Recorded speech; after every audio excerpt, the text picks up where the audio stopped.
Good evening, viewers, and welcome to this edition of NTV Sports Page. It's Thursday, the 24th of August. I'm Curtis Morton.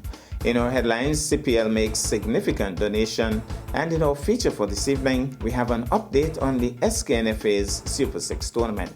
We'll take this break and I'll be right back. Hi, my name is Renick Leslie. Staying fit helps me to be better at my job as a school teacher.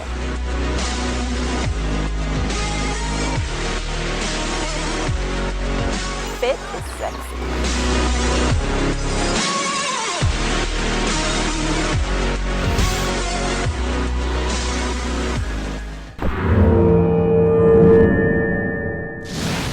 Well, I'm back and we start with cricket. An exhilarating 44-ball 83 from Surya Kumar Yadav, peppered with boundary shots all around the park, kept India alive in the T20 series against the West Indies. The scoreline now reads 2-1 in West Indies' favor going into the USA leg of the 5-match contest. India was in a spot of bother when their two openers fell early in the chase of 160, also the highest target of the series so far.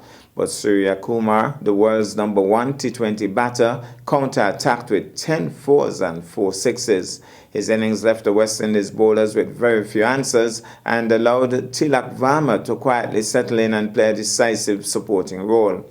Tilak blossomed after Surya Kumar's dismissal to finish with an unbeaten 49 himself, a third straight innings of promise and the first one to come in a victory. West Indies won the toss and opted to bat, scored 159 for 5, which seemed solid on the slow surface, but with a steady drizzle coming into play in the second innings, the bowlers had a tougher time compared to the Indian bowlers. They failed to replicate what India's spinners, led by Kuldeep Yadav's free-fall did, and the series now moves to the USA with India possibly with the momentum.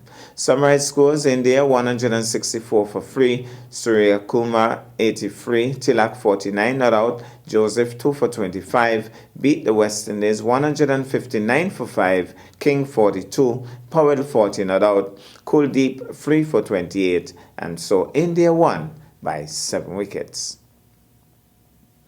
Meanwhile, Nicholas Pooran has been punished by the ICC for breaching the code of conduct during the match in Guyana on Sunday and handed a hefty fine. Pooran has been fined 15% of his match fee for breaching the Level 1 ICC code of conduct during the India's innings. Pooran flouted Article 2.7 of the ICC Code of Conduct for players and player support personnel, which pertains to public criticism in relation to an incident occurring in an international match. The incident had happened in the 4th over after India captain Hardik Pandya opted to bat first. Pooran had criticized the umpire for having to use up a player review option for a decision that he felt was clearly not out. Pooran admitted to the offense and accepted the sanctions leveled by on-field umpires Leslie Reefer and Nigel Duguid, third umpire Gregory Brathwaite, and fourth official Patrick Gustard, and proposed by match referee Richie Richardson, and hence there was no need for a formal hearing. We'll take this break and I'll be back with our feature for this evening. I'm Zach Harmon. And I'm Denise Golden. And you are watching NTV 8.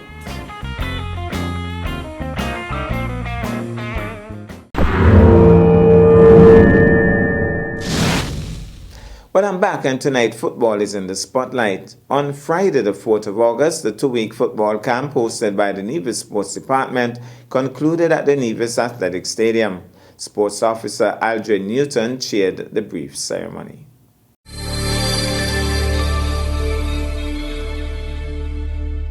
The 2023 SKNFA Super 6 playoffs got underway this weekend with 3 interesting results. SL Horses St. Paul's United, the defending champions, registering the only win of the postseason so far with a 2-1 victory over Newtown United on Saturday night.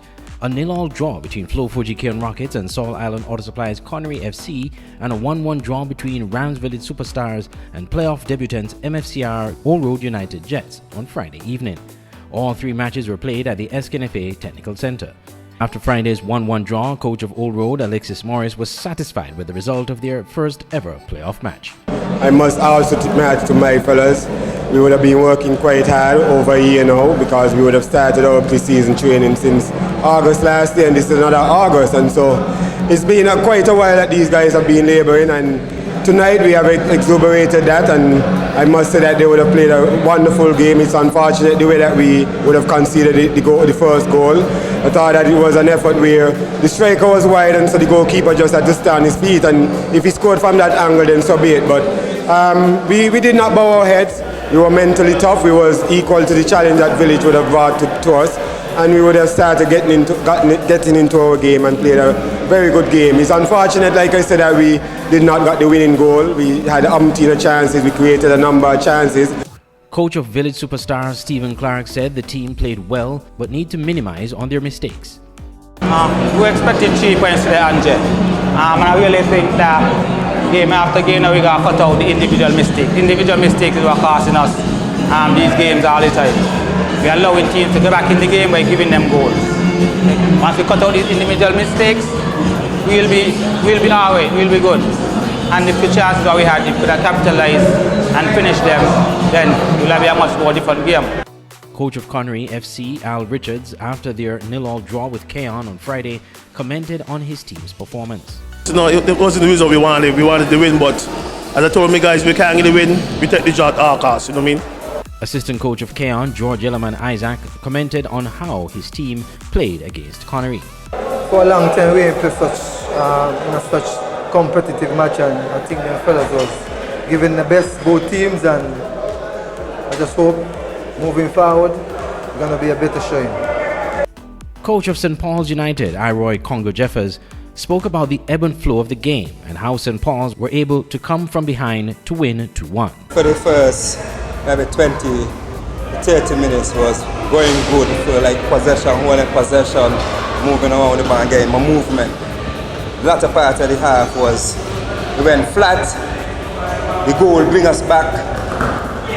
It was a good time for us to score till half time, come in the locker room and then refresh myself, talk to one another, go back out to battle for us. The SKNFA Super 6 playoffs continue this week with matches at the SKNFA Technical Center in St. Peters.